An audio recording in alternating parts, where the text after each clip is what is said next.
Hola a todos, mi nombre es Juan Pablo Ávila Madrigal, yo soy estudiante de último año del programa de medicina de la Universidad del Rosario y voy a estar acompañándolos como miembro del equipo de tutorías de medicina interna con videos relacionados a neurociencia, neuroanatomía, neurología y neurocirugía. Adicionalmente doy clases, cursos y asesorías relacionadas a estas áreas. Encuentran mis datos en la descripción del video en caso de que estén interesados. Espero que disfruten este video. Hola a todos, ¿cómo están? Bienvenidos a este segundo video de neurología aquí en el canal de Tutorías Medicina Interna. Mi nombre es Juan Pablo Ávila Madrigal, yo soy estudiante de medicina en la Universidad del Rosario, estoy en mi sexto y último año realizando mi internado en la Fundación Cardioinfantil y además realicé mi módulo selectivo de profundización como parte de mi formación en pregrado en investigación con énfasis en neurociencia. El tema que nos convoca al día de hoy es Introducción a la epilepsia, un video que pretende sentar las bases de la clasificación de las crisis epilépticas y de las epilepsias, así como las definiciones de crisis epiléptica y epilepsia para los médicos no neurólogos interesados en abordar este tema. Y quiero comenzar con esta frase de Sir William Osler, considerado padre de la medicina interna. La medicina es la ciencia de la incertidumbre y el arte de la probabilidad. Traigo esta frase porque cuando me enfrenté por primera vez a este tema de la epilepsia, tenía la convicción de que la medicina era algo muy exacto, de que el manejo de las enfermedades, de que el entendimiento de las enfermedades, la clasificación de las enfermedades era algo escrito, algo con rigor científico, algo que no cambiaba. Y enfrentarme con este tema, epilepsia, fue inicialmente un reto porque me di cuenta de que hay muchas cosas que no sabemos cómo clasificar, cómo abordar y que constantemente están evolucionando de acuerdo al paradigma científico que rija el momento actual de nuestra práctica clínica. Fue un tema que me dio mucho dolores de cabeza hasta que finalmente llegué a mis propias conclusiones. Es un tema que he enseñado como docente dentro del programa de tutores pares de la Universidad del Rosario varios años y después de estos años de docencia he llegado a mis propias conclusiones sobre qué es lo que más o menos uno como médico general o como estudiante de medicina o como médico egresado o médico especialista no neurólogo debería saber sobre la epilepsia.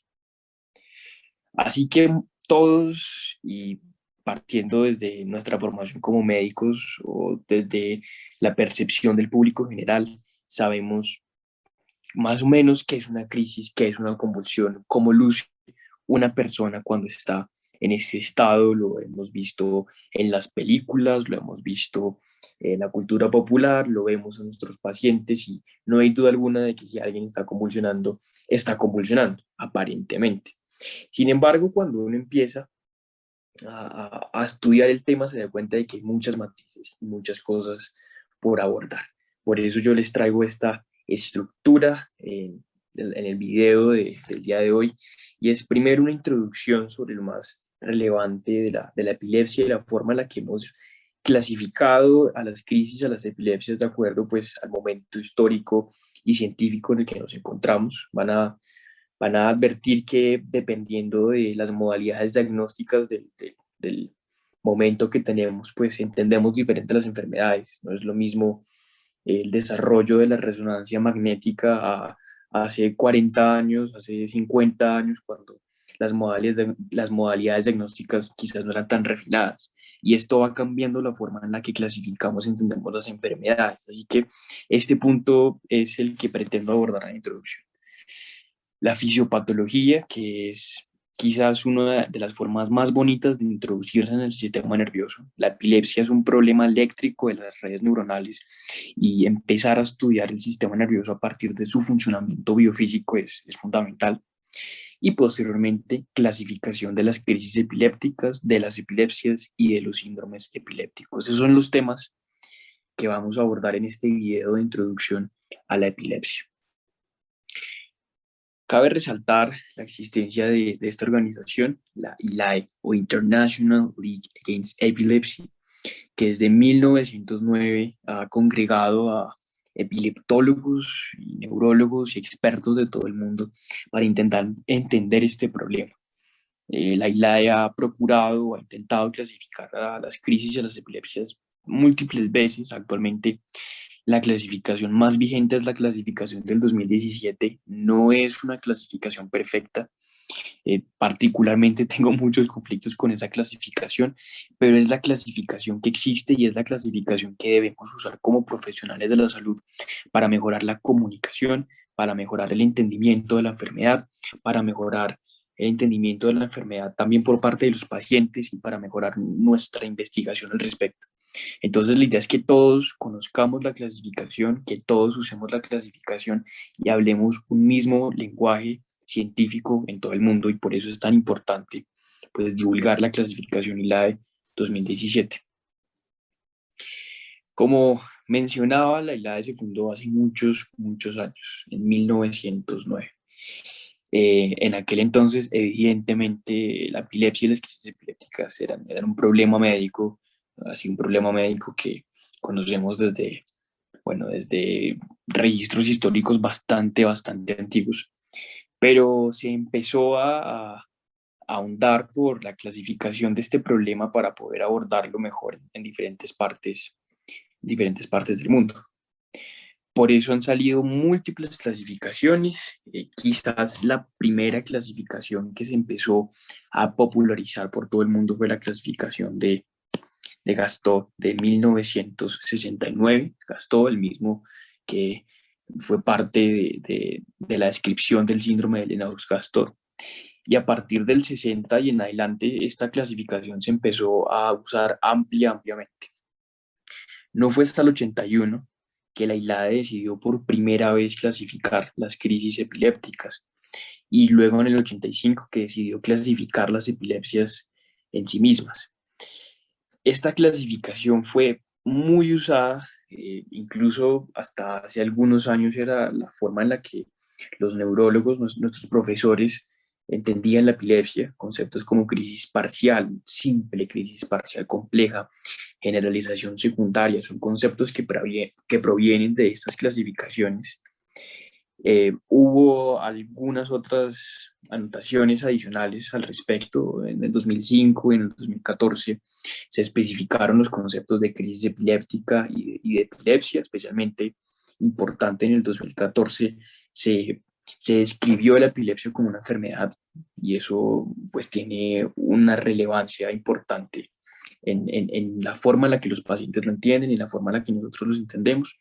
Pero fue hasta el 2017 que se publicó la clasificación más reciente, y que es la clasificación que le tocó a nuestra generación, a la siguiente generación de médicos y a los que les gusta de neurólogos. Entonces, efectivamente, existen varias clasificaciones. Aquí vemos, por ejemplo, la clasificación de Gastaut del 69, las clasificaciones del 81 y del 85, donde usábamos estos conceptos como crisis generalizadas versus crisis parciales. Entonces, una crisis parcial era una crisis limitada a un hemisferio del cerebro, mientras que la crisis generalizada afectaba a ambos hemisferios. A su vez, las crisis parciales podían ser simples o complejas de acuerdo a si tenían o no una generalización secundaria, que básicamente constaba de una crisis de inicio focal, como lo llamamos ahora, que eventualmente involucraba ambas redes o ambos hemisferios cerebrales. Entonces son conceptos que fueron ampliamente usados en su momento y que hoy en día estamos tratando de reemplazar por nuevos conceptos con la intención de aumentar la claridad del entendimiento de la epilepsia. Más adelante vamos a ahondar bien en los conceptos que la recomiendo usar ahora. Y además diferenciaba en aquel entonces esta clasificación, la clasificación de Kioto, debido a que fue la ciudad donde se reunieron los miembros del ELADE para realizar esta clasificación. Diferenciaba entonces en cuanto a la etiología tres posibles categorías. Por un lado estaba lo idiopático. Idiopático era entonces una forma de decir, no sabemos por qué estaban ocurriendo estas crisis epilépticas. Estaba la etiología sintomática, que es algo que aún usamos. Es algo que usamos, las crisis sintomáticas o las crisis provocadas y es que había una causa subyacente que le estaba causando el problema eléctrico en las neuronas. O estaba la teoría criptogénica, y era básicamente, bueno, creemos que hay una causa, pero no sabemos muy bien cuál es. Entonces, ese era el paradigma en aquel entonces. Esa era la forma en la que entendían la epilepsia, pero gracias al desarrollo de la imagenología, gracias al desarrollo de los estudios de electroencefalografía, de telemetría, gracias al entendimiento desde un punto de vista molecular del sistema nervioso, pues todo esto ha ido cambiando y seguramente seguirá cambiando. Seguramente en pocos o muchos años habrá una nueva clasificación más acertada que nos permita entender este problema. Este es un artículo del doctor Leonardo Palacios, profesor de neurología en la universidad en la que me he formado, la Universidad del Rosario, que nos cuenta cómo era en aquel entonces el entendimiento de la epilepsia. Este artículo fue publicado en 1999, cuando estaba en pleno auge la clasificación del 81 y el 85. Aún no habían salido las definiciones del 2004, del 2005 y del 2014.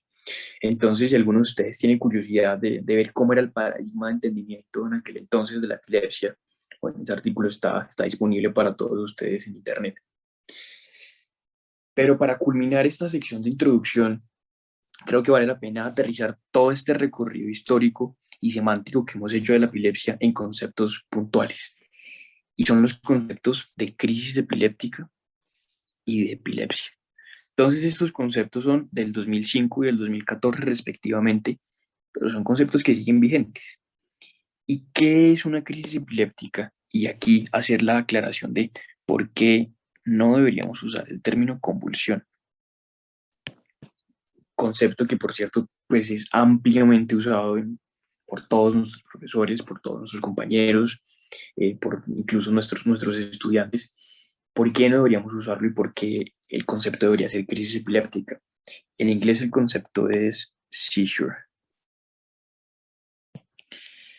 Y no existe una traducción exacta para esta palabra, para este concepto, seizure. En español podríamos decir que se trata de una convulsión. No obstante, en inglés ya existe ese concepto, convulsion. Así que la ILAE nos dice, no es acertado usar la palabra convulsión porque hay crisis epilépticas que no son convulsivas. Entonces, de nuevo, la intención del ILAE es aumentar la comunicación entre el equipo de salud, entre los investigadores, entre los pacientes, y por eso el concepto de crisis epiléptica en español es quizás el más acertado y el que debemos procurar usar, el que debemos enseñarle a nuestros estudiantes, el que debemos fomentar en los servicios en los que rotemos. ¿Y qué es una crisis epiléptica? Es un evento transitorio, esto es importante, es transitorio, es autolimitado.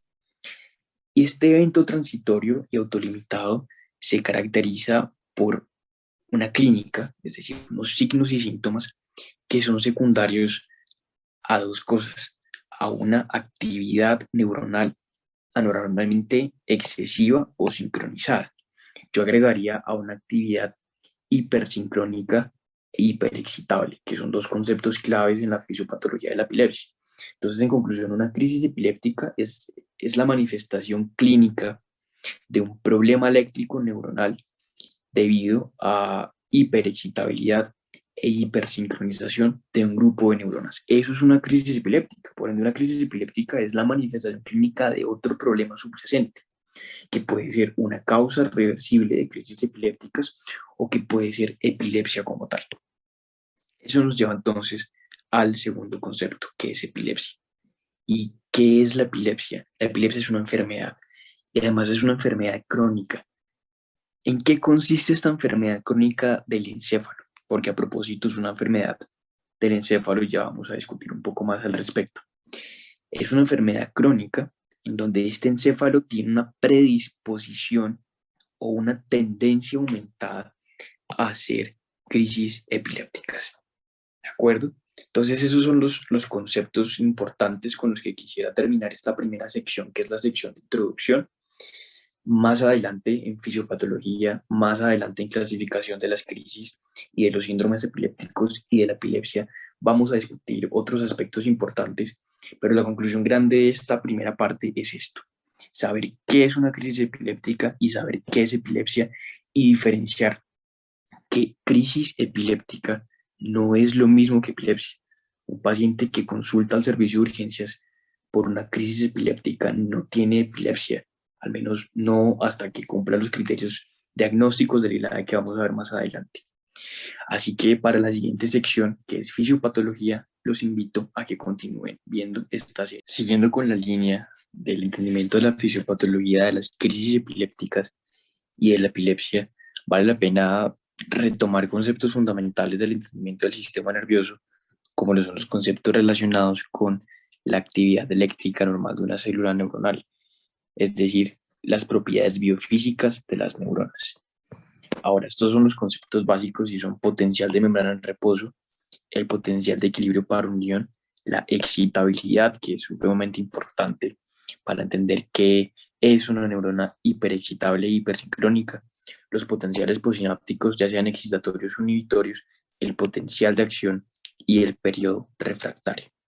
Todos conceptos fundamentales para adentrarnos en lo que sucede cuando una neurona o un grupo de neuronas que previamente funcionaban normal, de repente cambian su patrón de descarga eléctrica y se vuelven una red neuronal enferma o hiperexcitable e hipersincrónica.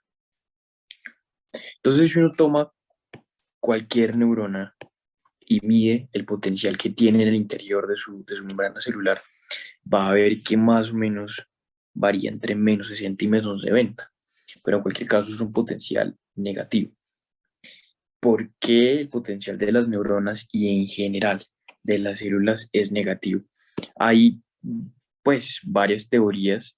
Inicialmente se piensa que es por la carga negativa del ADN, la carga negativa de las proteínas, pero si nosotros tomáramos un modelo aislado, sin proteínas, sin ADN, y midiéramos el potencial eléctrico de este sistema experimental intracelular, de todas formas sería negativo. Entonces, la verdadera explicación de la negatividad de este potencial se basa en las propiedades de los iones que la membrana celular de la neurona está intercambiando constantemente. Y por eso es importante el concepto de potencial de equilibrio para un ion. Existe una fórmula para calcular este potencial y es la ecuación de Hertz, que dice que el potencial de equilibrio para un ion es igual a la constante de los gases por la temperatura absoluta, dividido entre la valencia del ion multiplicado por la constante de Faraday, multiplicado por una relación logarítmica entre las concentraciones extracelulares e intracelulares del ion. Pero bueno, ¿cómo se traduce toda esa biofísica al comportamiento real de la neurona? Si tuviéramos dos compartimentos aislados por una membrana que no es permeable y en el compartimento interior tuviéramos muchas moléculas de potasio, y en el compartimento exterior no tuviéramos ninguna, si eventualmente abriéramos este canal y volviéramos esta membrana permeable al potasio, el potasio empezaría a desplazarse desde el interior hasta el exterior, por dos motivos, por un gradiente químico y por un gradiente eléctrico. Básicamente porque si hay mucho potasio aquí, pues el potasio va a desplazarse hacia donde hay menos potasio. Y si hay además muchas cargas positivas aquí, el potasio va a tender a desplazarse hacia donde hay más cargas negativas. Esto va a seguir sucediendo hasta que el interior se empiece a volver negativo, lo suficientemente negativo para que, mientras que algunos iones salen por carga o gradiente químico, otros iones de repente empiecen a ingresar a la célula a favor de un gradiente eléctrico. Es decir, cuando el interior se vuelve negativo, algunas moléculas de potasio se sienten atraídas a entrar y eventualmente el gradiente químico y el gradiente eléctrico se equiparan y el flujo neto del ion es cero. Y eso se llama el potencial de equilibrio. El potencial de equilibrio del potasio es aproximadamente más 60, lo cual es muy, muy parecido al potencial de membrana de reposo. Entonces uno diría, listo, el potasio es un ion importante para el equilibrio o el reposo de la neurona. Pero entonces tenemos el sodio, y el sodio es esencialmente todo lo contrario. Si replicamos exactamente el mismo experimento, donde el sodio inicialmente se desplaza al interior de la célula a favor de su gradiente químico y eléctrico, pero eventualmente empieza a salir debido a que el gradiente químico lo hace entrar, pero el eléctrico, a medida que aumentan las cargas, lo hace salir. Cuando el sodio alcanza su equilibrio, está en más o menos más 60 milivoltios. Entonces, potasio es menos 60, sodio es más 60. ¿Cómo es que ambos se fusionan y eventualmente nos dan un potencial de membrana en reposo? ¿Y por qué el potencial de membrana en reposo se parece más al del potasio? Es ahí cuando aparece la ecuación de Goldman y Hillman, que es, bueno, básicamente una modificación de la ecuación de Nernst, y dice, sí, es importante todas las variables, la concentración extracelular, intracelular, pero un concepto mucho más importante es el de la permeabilidad. Y así descubrimos entonces que la neurona durante el reposo es mucho más permeable al potasio. Y por eso su equilibrio se acerca al potasio. Pero durante un potencial de acción, el sodio se parece mucho más, el potencial de neurona en reposo se parece mucho más al del sodio.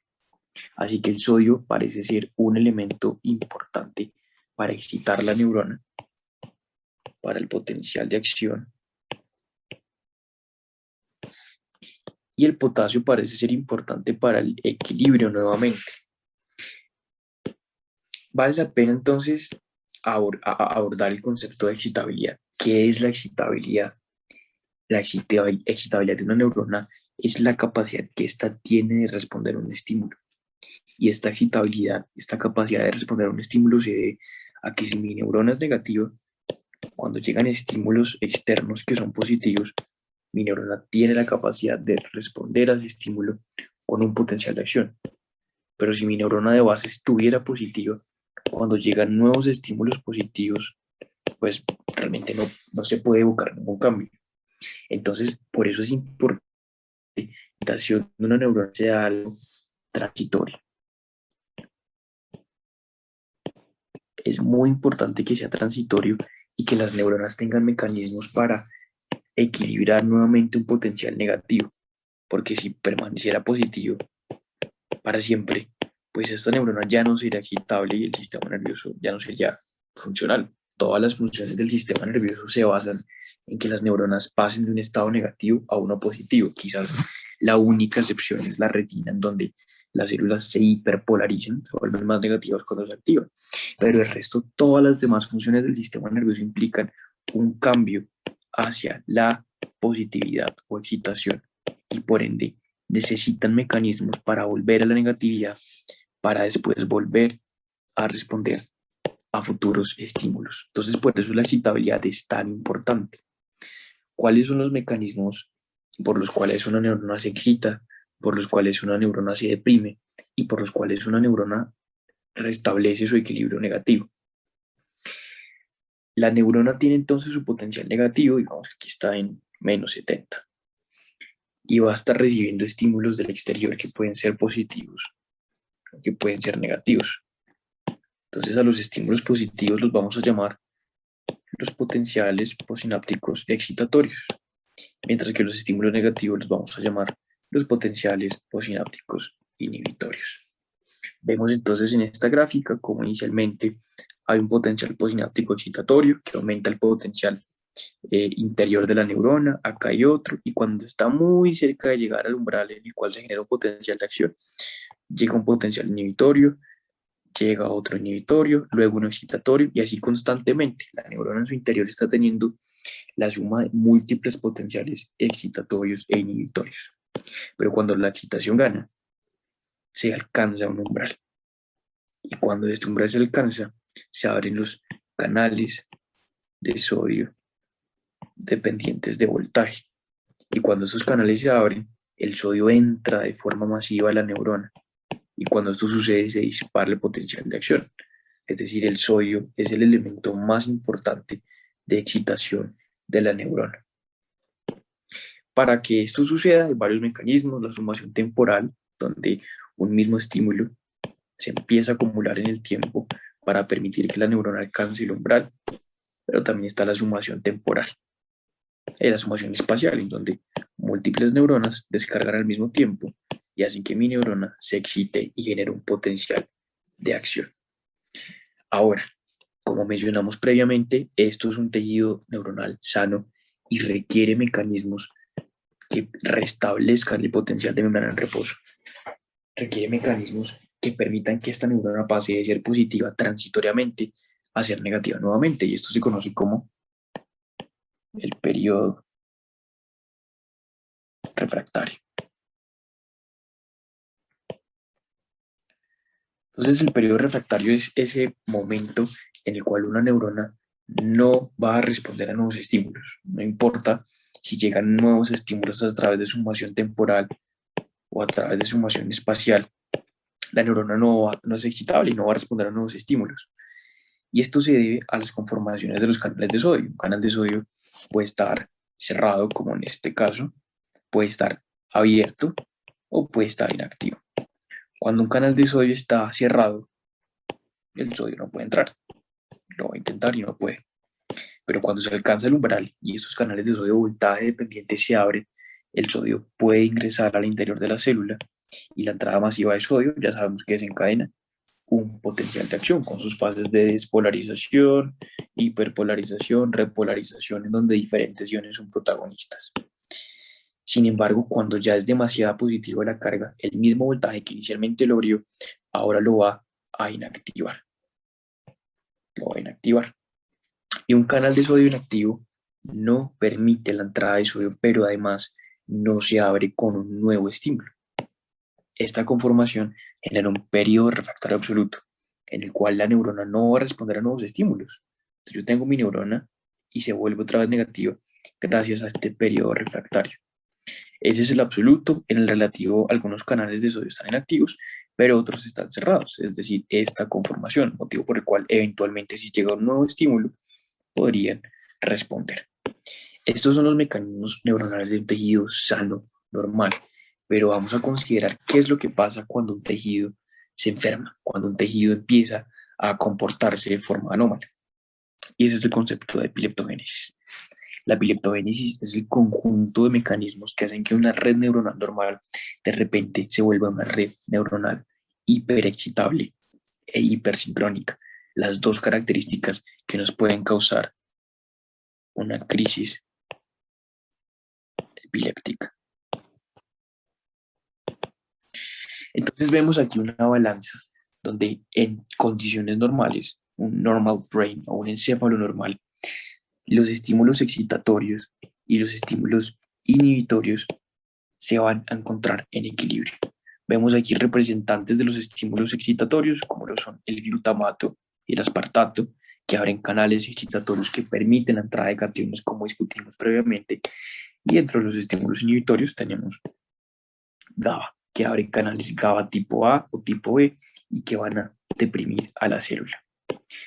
Pero en la epileptogénesis, la excitación vence a los circuitos inhibitorios. Y al suceder esto, pues la red neuronal se va a volver hiperexcitable.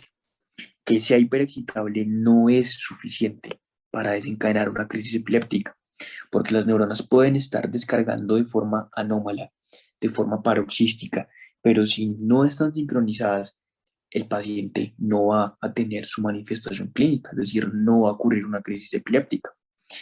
Lo que sucede entonces es que durante el periodo interictal,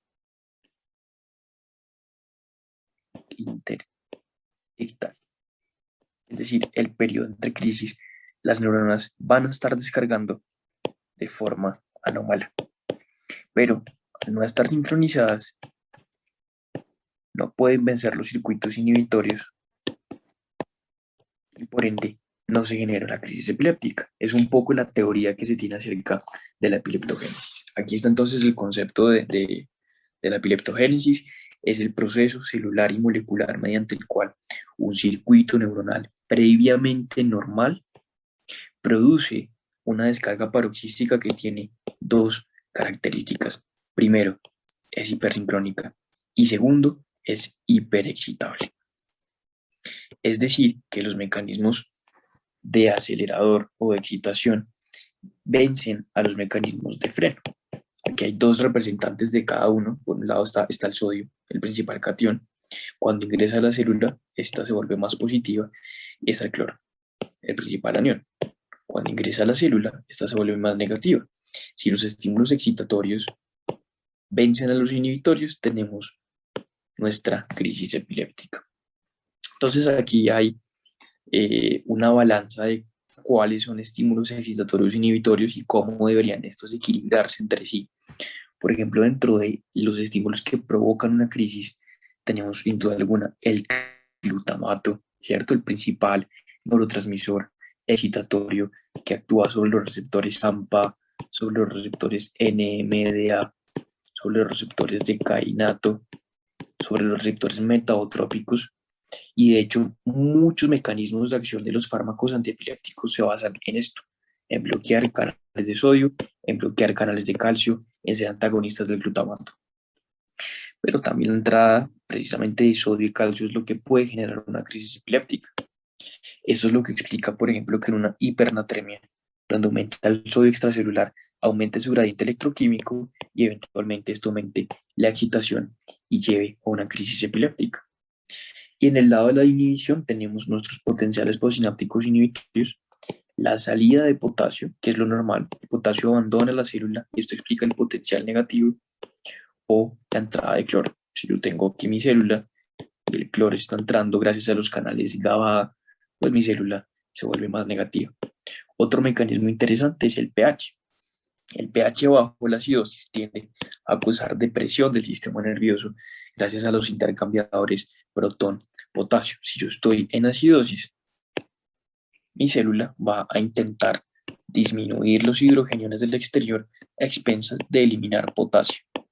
Y esta eliminación de potasio hace que el interior se vuelva incluso más negativo y eso causa coma. Por el contrario, si yo tengo una alcalosis, mi neurona va a tratar de liberar protones a expensas de ingresar potasio.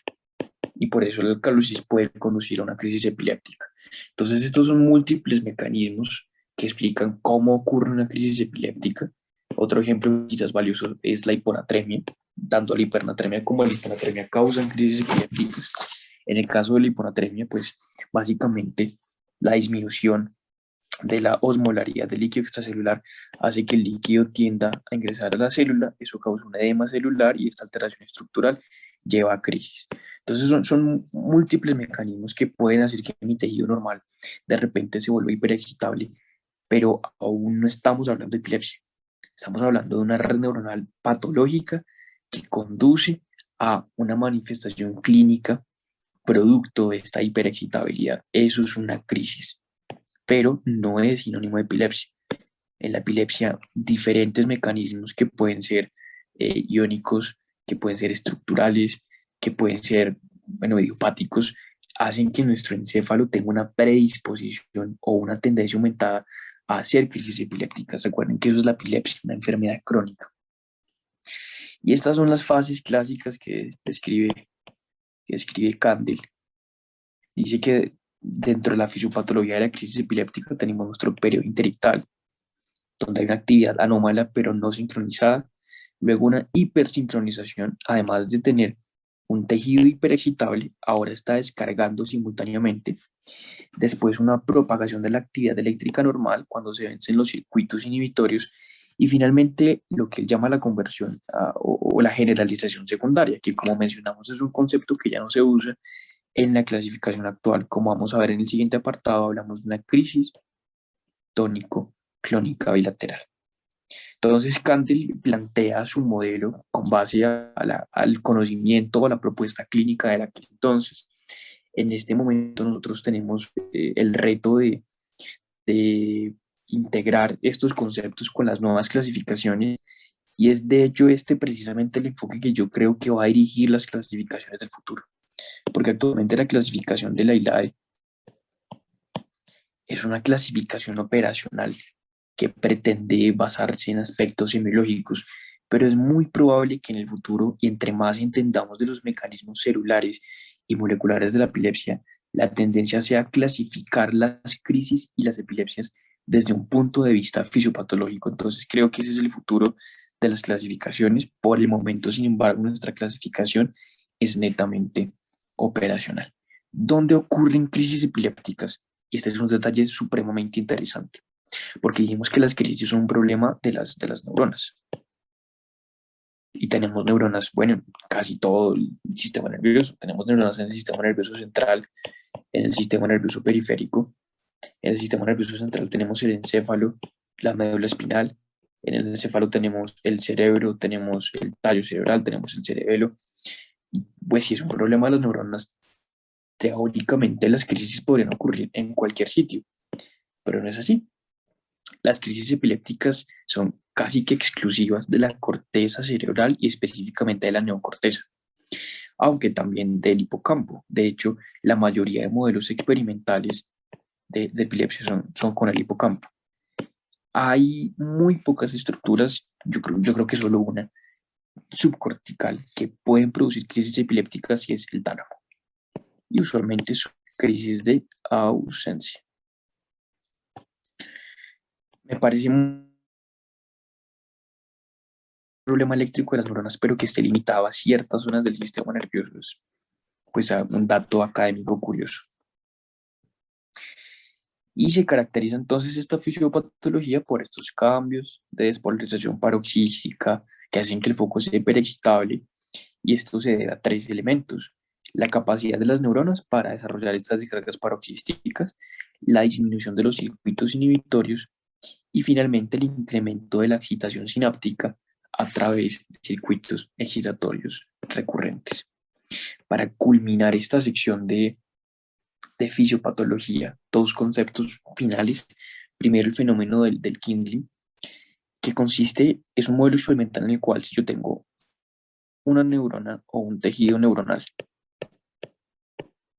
sano, yo de repente lo expongo a excitación, excitación, excitación, excitación, eventualmente mi neurona se vuelve hiperexcitable. Entonces es una de las explicaciones que se tienen sobre el desarrollo del foco epileptógeno. Estos modelos, como mencioné previamente, son especialmente válidos para el hipocampo y por ende las epilepsias del lóbulo temporal. Y finalmente, Luders, otro, digamos, un académico importante en el mundo de la epilepsia, trabaja en Cleveland Clinic. En 1993 plantea su propia clasificación y dice, bueno, la clasificación de la ILAE no es tan buena, él es de hecho un acérrimo crítico de esta clasificación, y él piensa que precisamente hay que clasificar las epilepsias, clasificar las crisis desde un punto de vista funcional o anatómico. Entonces Luders dice, listo, hay una zona de lesión, no sé, puede ser el foco, eh, puede ser un tumor, una lesión estructural, y este foco de lesión va a tener una zona de inicio ictal. La lesión y la zona epileptógena, es decir, la red neuronal dañada, no coinciden. Eventualmente esta lesión empieza, quizás por el fenómeno de Klineman que ya mencionamos, a hacer que esta red neuronal se vuelva patológica. Y esta zona patológica o zona epileptógena no va a ser la misma zona sintomatogénica, porque la zona sintomatogénica va a ser la zona en la cual la actividad de las neuronas crea la clínica. Entonces la zona epileptógena y la zona sintomatogénica no son lo mismo. Y lo que él pretende es descubrir a través de la clínica la zona sintomatogénica, pero a través de múltiples estudios imagenológicos y electrofisiológicos, cuál es la zona epileptogénica, porque si nosotros extirpamos la zona epileptogénica, pues teóricamente estamos ayudando a evitar el desarrollo de crisis. Entonces el equipo de Luders es en Cleveland, un equipo que hace mucha cirugía de epilepsia y ellos usan su clasificación para esto. Con este apartado terminamos nuestra sección de fisiopatología de la epilepsia y esto da pie para que empecemos a abordar la clasificación de las crisis, la clasificación de las epilepsias y la clasificación de los síndromes. Como les dije previamente, este es un tema que me parece en principio un poco confuso y por eso mi intención con estos videos es contarles la forma en la que yo entiendo esta patología y hacerlo de la forma más sencilla posible para que cuando se enfrenten un paciente con una primera crisis o con crisis recurrentes o con un diagnóstico de epilepsia puedan hacerlo basados en la evidencia, puedan hacerlo basados en la recomendación de la ILAE y puedan clasificar las crisis y las epilepsias correctamente. Como el aspecto más importante que se deben llevar de esta serie de videos, la clasificación de las crisis epilépticas, la más reciente al menos, fue propuesta en el 2017 por la International League Against Epilepsy. Y la idea de esta clasificación, que es una clasificación operacional, es que todos los médicos, todo el equipo de salud, usemos un mismo lenguaje para referirnos a las manifestaciones de estas crisis epilépticas en los pacientes. Y para eso ellos establecen una serie de parámetros importantes como el inicio de la crisis con respecto a si es de un inicio focal o un inicio generalizado. Cuando son inicio focal, ellos plantean la necesidad de establecer si hubo o no alteración del estado de conciencia y finalmente la necesidad de establecer si hubo o no una transformación de esta crisis focal a una crisis tónico-clónica bilateral. Entonces vamos a aterrizar todos estos conceptos en la forma en la que debemos usar estas clasificaciones, en la forma en la que debemos entender estas crisis epilépticas y finalmente cuáles son los criterios diagnósticos de la epilepsia y cómo podemos clasificar las epilepsias. De manera que la ILAE nos propone entonces dos clasificaciones. Una clasificación básica de las crisis epilépticas que se plantea esencialmente para el personal médico que no sea pues neurólogo, es decir, médicos generales o médicos especialistas no neurólogos, pero que traten pacientes con crisis epilépticas o con epilepsia, tales como pediatras, emergenciólogos, entre otros. Pero también nos plantea una versión expandida o extendida para clasificar con más rigor estas crisis epilépticas. Entonces vamos a iniciar con la versión básica. Lo primero que tenemos que determinar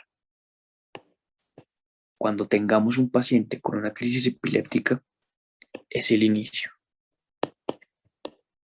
Entonces hay tres opciones. Primera opción, que la crisis sea de origen focal.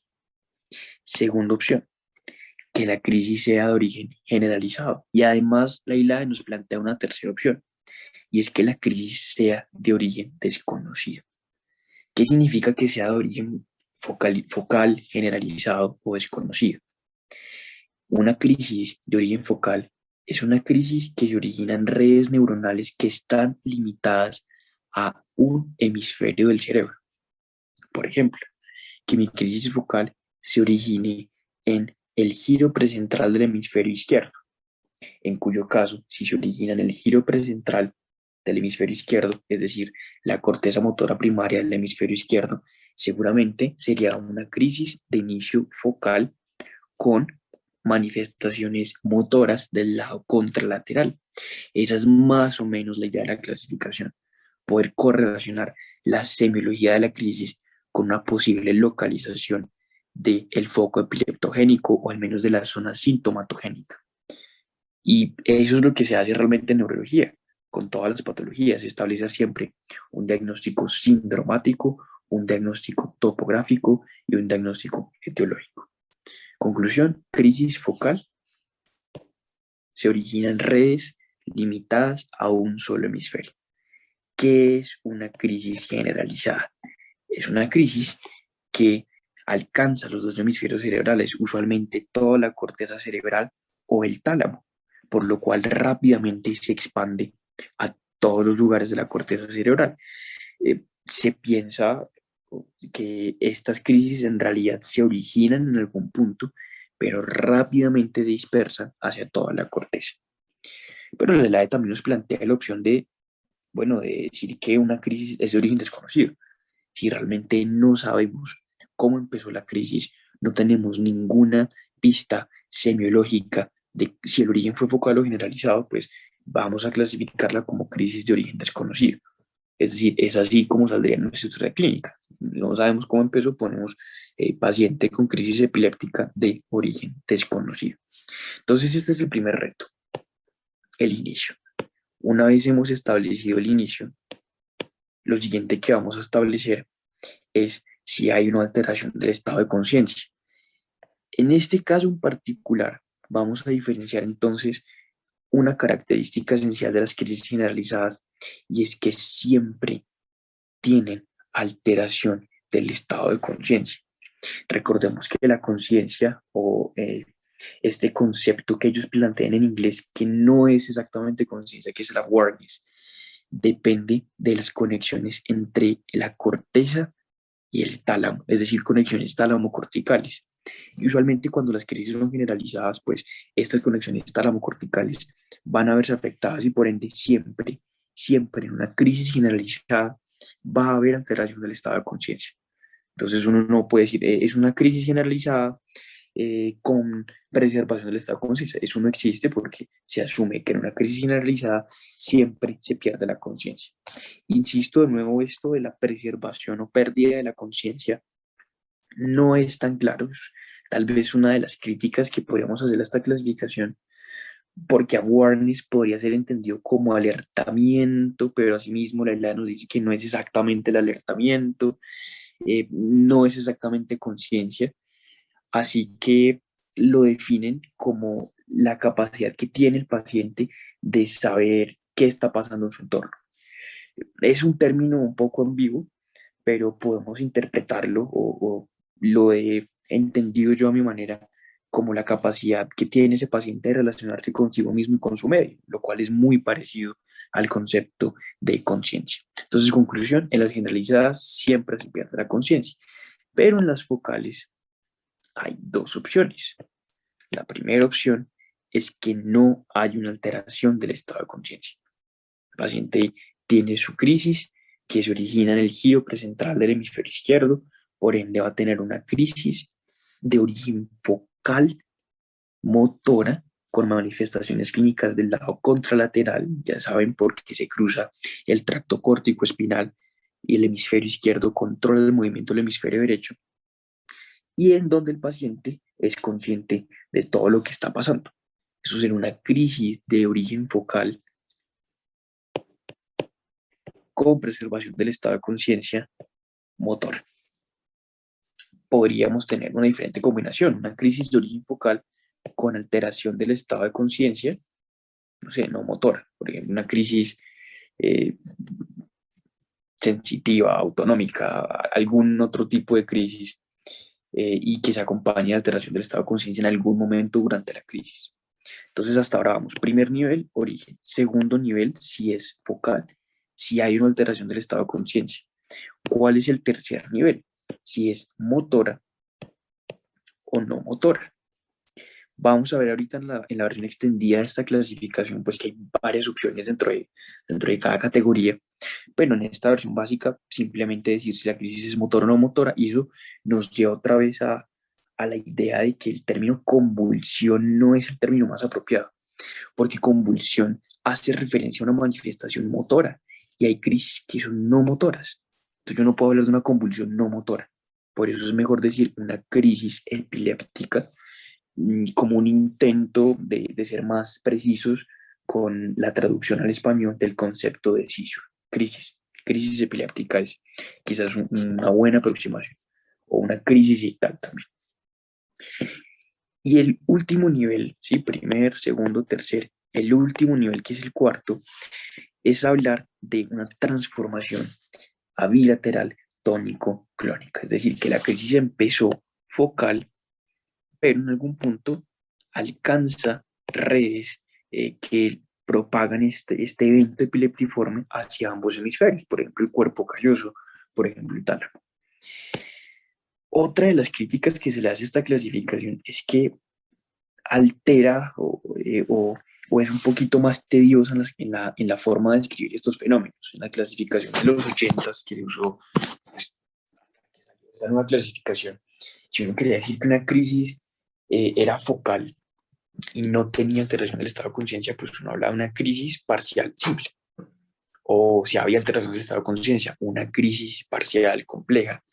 Si eventualmente comprometía ambos hemisferios, se hablaba de generalización secundaria. En cambio, ahora toca decir qué pasa o no pasa de focal a bilateral tónico-clónica. Entonces es un poquito más tedioso, la ILAE lo hace, expresan ellos pues con la intención de mejorar la claridad y la comunicación entre el equipo de salud, entre los investigadores, entre los pacientes, pero sin duda alguna pues es una clasificación más tediosa.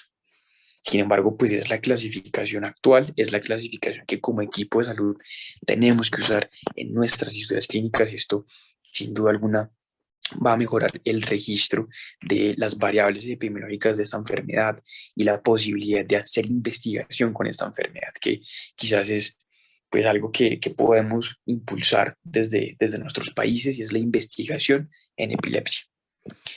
Ahora, eso en cuanto a lo focal. Cuando hablamos de generalizado, como ya mencionamos previamente, asumimos siempre que hay compromiso o alteración del estado de conciencia o un impaired awareness, pero también hacemos luego la distinción de si es motor o no motor. Entonces, si es motor, la crisis generalizada motora más conocida es la crisis motora tónico-clónica.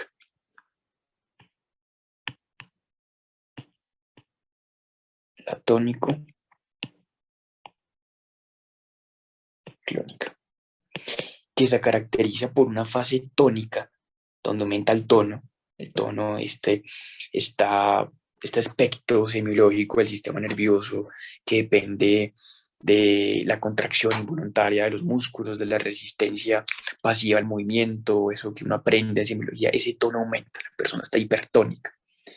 Pero luego esta crisis se continúa con una fase clónica, una fase de movimientos clónicos, es decir, movimientos repetitivos, estereotipados, de flexión y extensión de las extremidades, pues es la crisis clásica. Es tan clásica, tan conocida, que en todas las historias clínicas, pues uno termina poniendo pacientes con crisis generalizada tónico-clónica. Y resulta que no, resulta que tal vez era una crisis generalizada motora de otro tipo. Resulta que tal vez era una crisis mioclónica tónica o una crisis tónico-clónica tónica o una crisis focal incluso. Entonces es importante hacer el mayor esfuerzo por distinguir la semiología de la crisis. Quizás desde nuestra formación como médicos o si ustedes tienen una formación de especialistas diferente a la neurología, quizás no parezca tan relevante, pero en el momento en que los especialistas en neurología determinan el tipo de epilepsia o el manejo probable u otras características relevantes, pues tener una buena clasificación de esa crisis es un aspecto fundamental. Ahora, hay una tercera opción y es que la crisis sea de origen desconocido. Si es de origen desconocido, pues también puede ser motora o no motora o simplemente crisis de origen desconocido no clasificable. Vamos a analizar ahora la versión extendida de esta clasificación ILAE 2017. Digamos que es una crisis de origen focal, con o sin alteración del estado de conciencia. Tenemos entonces ahora dos opciones, que sea motora o que sea no motora.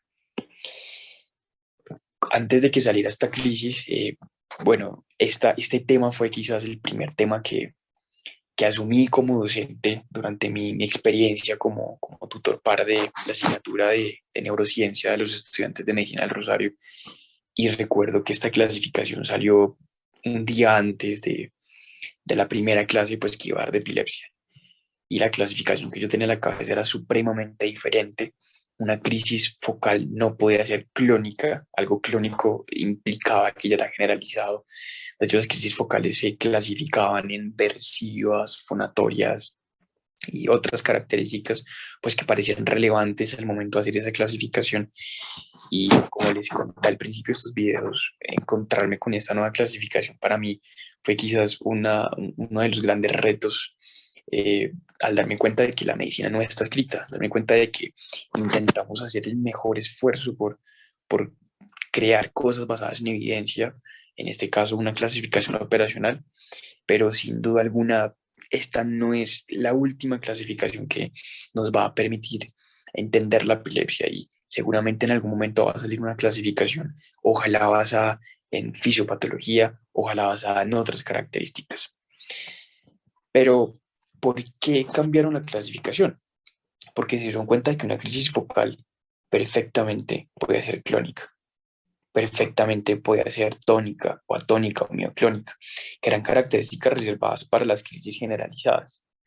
Y de repente, pues la experiencia de los profesionales de la salud, la experiencia de investigación nos mostró que pues, una crisis focal puede tener cualquiera de estos elementos. Entonces ese es el motivo principal por el que cambia esta clasificación generalizada, agregan algunos tipos nuevos de crisis como la mioclónica tónica, debido a que se presentan en síndromes epilépticos específicos, en este caso el síndrome de Eus. Pero la cuestión aquí es que si yo identifico que una crisis es de origen focal y tiene una alteración del estado de conciencia, el siguiente paso es ver si es motora o no motora. Y si es motora, yo tengo las siguientes opciones: que sea una crisis atónica, es decir, pierdo el tono; que sea una crisis, por ejemplo, mioclónica, donde hay una contracción brusca, como una sacudida de las extremidades debido a una contracción simultánea de los músculos agonistas y antagonistas; que sea una crisis tónica, donde aumenta el tono; que sea una crisis clónica, donde ocurren estos movimientos estereotipados de las extremidades, en flexión y extensión; que sea, por ejemplo, una crisis hiperkinética, donde ocurren movimientos complejos, por ejemplo, pedaleo, los pacientes empiezan a moverse en, en, de forma agresiva en múltiples direcciones. Entonces son varias opciones que existen para que nosotros intentemos clasificar esta crisis. Pero así como la crisis puede ser motora, de origen focal y motora, la crisis puede ser no motora. Tenemos las siguientes opciones: que sea autonómica, es decir, que desencadene cambios del sistema nervioso autónomo, algo que se conoce como el behavior arrest, y es que la persona cesa toda actividad. Una crisis cognitiva, por ejemplo, una crisis con afasia, que la manifestación clínica de la crisis sea una afasia, como ocurre en algunos síntomas epilépticos, como el Landau-Kleffner, por ejemplo. Entonces hacen afasias, hacen agnosias, hacen amnesias, alteran todas estas esferas cognitivas del sistema nervioso. Puede ser una crisis emocional. Entonces, pues se me vienen a la cabeza dos tipos de crisis: la crisis dacrística, donde los pacientes empiezan a llorar, o la crisis gelástica, donde se empiezan a reír; o puede ser una crisis no motora sensorial, por ejemplo, con manifestaciones visuales, auditivas, somáticas, sensoriales, etcétera, etcétera. Entonces la idea es usar esta clasificación lo mejor posible cuando tengamos nuestro paciente, a través de la historia clínica, a través de la posibilidad de ver las crisis epilépticas, por ejemplo, con una videotelemetría, hacer el mayor esfuerzo por clasificar la crisis de acuerdo a estos parámetros que nos propone la ILAE. Y el último paso, como mencionábamos antes, es determinar si la crisis se convierte en una crisis bilateral tónico-clónica. En cuanto a las crisis generalizadas, vemos que las crisis motoras son bastante parecidas. Quizás un aspecto diferenciador es la famosa crisis tónico-clónica que ya diferenciamos, o la crisis mioclónica tónica, que se acompaña primero de una mioclonía y luego de atonía, y es de un síndrome único, casi patognomónico, de un síndrome que es el síndrome de Eus, etcétera, etcétera. Y las crisis no motoras generalizadas son las crisis de ausencia. Las crisis de ausencia son una de las excepciones a la regla que mencionábamos en uno de los videos anteriores, de que estas crisis se originan en la neocorteza, porque las crisis de ausencia son un problema del tálamo. Básicamente es una desconexión tálamo-cortical, y por donde la persona se desconecta del medio por unos segundos. Se clasifican en varios tipos: la típica, la mioclónica y la mioclonía palpebral.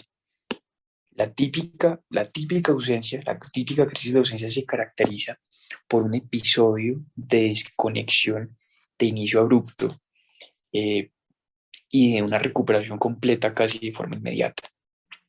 Mientras que en la típica, el inicio es un poco más insidioso, la recuperación más lenta, la crisis puede durar más, pero en cualquier caso, estas crisis usualmente tienen un patrón electroencefalográfico característico, que es el patrón de punta onda lenta, donde hay una punta, luego una onda lenta, punta, luego una onda lenta, etcétera, etcétera.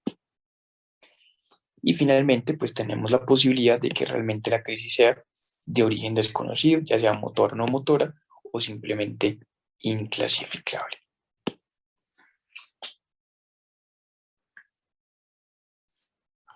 Antes de definir qué es epilepsia, definir cuáles son los criterios diagnósticos de la epilepsia, vale la pena agregar que las crisis también pueden clasificarse en provocadas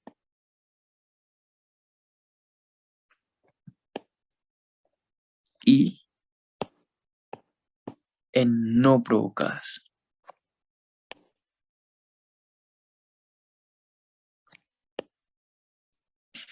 ¿Qué es una crisis provocada?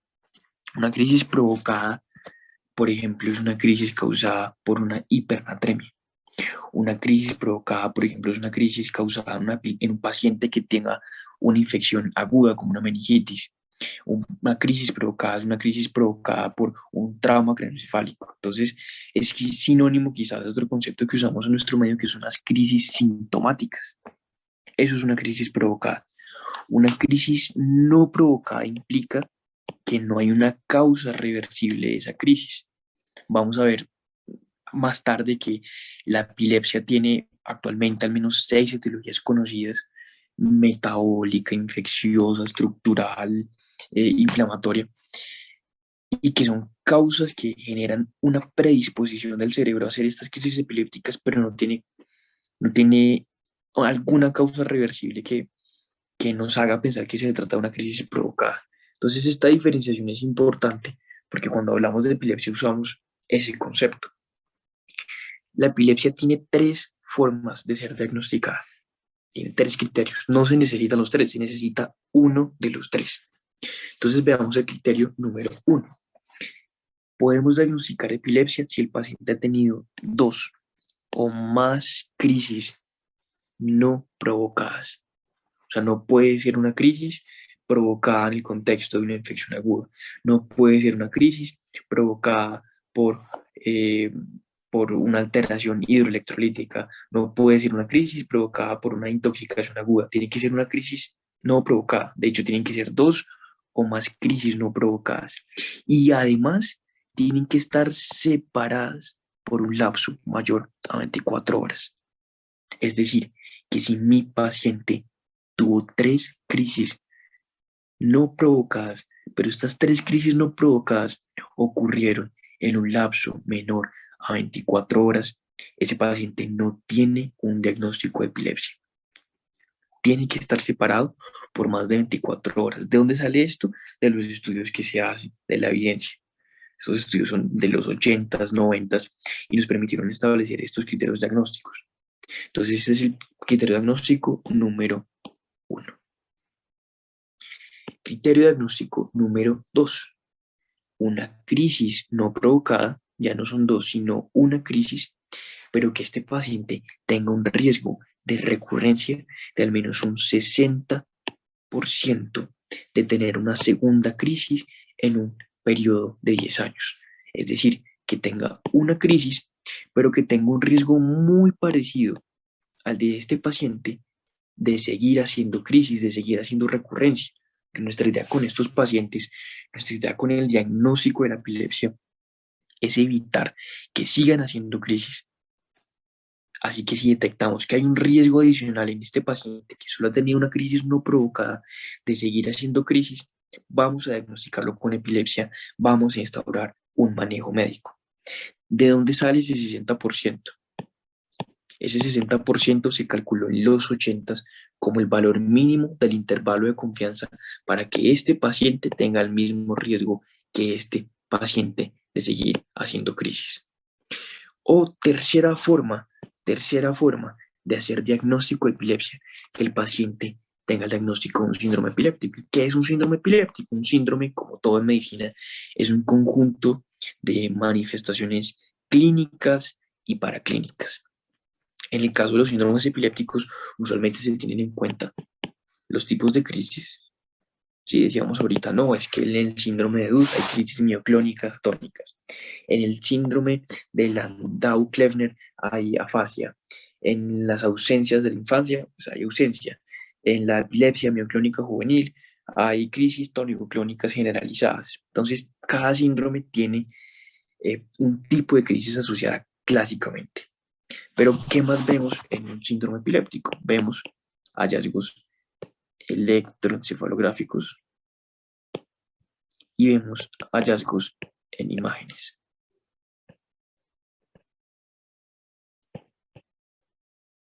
Hay otras características relevantes, por ejemplo, la edad. Si hay síndromes que son más neonatales, síndromes que son de la infancia, síndromes que son de los adultos. Vemos otras características que finalmente nos permiten determinar que un paciente tiene un síndrome epiléptico. Si un paciente solo ha tenido una crisis, pero tiene imagen, tiene el electro con el patrón ictal, tiene la semiología, tiene la edad, perfectamente podemos hacer el diagnóstico de un síndrome epiléptico y no necesitamos que haga ni más crisis ni que tenga un riesgo de recurrencia. Tiene epilepsia, hacemos el diagnóstico de epilepsia. Antes de pasar al siguiente apartado, efectivamente este 60% se calcula como el mínimo de intervalo de confianza para que el paciente tenga un riesgo parecido al de este paciente. Pero bueno, ¿qué es lo que nos da ese 60%? Son características adicionales que le confieran a ese cerebro, a ese tejido, un riesgo de seguir haciendo crisis. Por ejemplo, hallazgos imaginológicos, una esclerosis mesial temporal, por ejemplo. Si el paciente solo tiene una crisis, pero yo le saco una imagen y tiene una hiperintensidad ahí a nivel mesial temporal del hemisferio derecho, dice, tiene un riesgo aumentado, o que tenga un patrón electroencefalográfico normal, o que tenga alguna normalidad estructural o funcional de su sistema nervioso. En ese caso, realizo el diagnóstico de epilepsia. Entonces, eso es epilepsia. Estos son los criterios diagnósticos que tenemos actualmente, como hemos discutido a lo largo de todo este video. Se basan en la evidencia, se basan en los consensos de los expertos mundiales. Mañana podría salir una nueva clasificación, podrían salir nuevos criterios, pero en este momento, para el 2 de junio del 2021, son los criterios que nos rigen y que deben dirigir nuestra práctica clínica. Aquí está el artículo de los 80, con el cual se calcula ese 60%, si quieren revisarlo eventualmente y ver de dónde sale todo esto que determina que hagamos un diagnóstico de epilepsia. Y aquí hay un caso clínico, por ejemplo, se trata de un paciente de 27 años, entonces un adulto joven, tiene un episodio de pérdida de la conciencia, ¿sí? Una alteración en el awareness. Sus amigos reportan que estaba teniendo una cena y de repente perdió la conciencia, y eso fue sucedido por unos movimientos de masticación, de movimientos de los labios. Todo esto dura aproximadamente 90 segundos. Y el paciente después de esto volvió a su línea de base más o menos unos 10 minutos después. Entonces ese 10 minutos, ese lapso de 10 minutos es lo que llamamos el posictal. ¿Por qué ocurre el posictal? Se cree que durante la crisis epiléptica toda esa hiperexcitación acaba con las reservas de glutamato, por lo cual cuando el paciente ya pasó en la crisis epiléptica, que es autolimitada, que tiene que ser autolimitada porque si no lo es un estatus epiléptico, y esto es una emergencia neurológica que vamos a discutir en otro video. Como es autolimitado, se acaban las reservas de glutamato y el paciente sufre una depresión del sistema nervioso central. Entonces esos pacientes pueden hacer déficits neurológicos, pueden hacer varecias, pueden hacer que estar confundidos durante un tiempo. Eso es lo que conocemos como el posictal. De hecho, aquí vale la pena hacer una aclaración, y es que hay dos tipos de lesiones en el sistema nervioso. Vimos en el video hace que hay lesiones deficitarias, disminuyen la función del sistema nervioso, pero en el caso de las crisis epilépticas son lesiones irritativas, son lesiones que activan el sistema nervioso. Por eso estos pacientes hacen movimientos, por eso estos pacientes empiezan a experimentar sensaciones, cambios en la visión, en la audición, etcétera, etcétera. Entonces las crisis epilépticas son irritativas. Entonces, continuando con el caso clínico, este paciente, bueno, tuvo una crisis febril a los 18 meses. La crisis febril no se considera como una crisis epiléptica no provocada, entonces técnicamente no ha tenido más de 2 crisis separadas en 24 horas, técnicamente uno tiene diagnóstico de epilepsia, pero le sacan una imagen y un electroencefalograma y la imagen detecta una normalidad en el hemisferio derecho, el hipocampo derecho.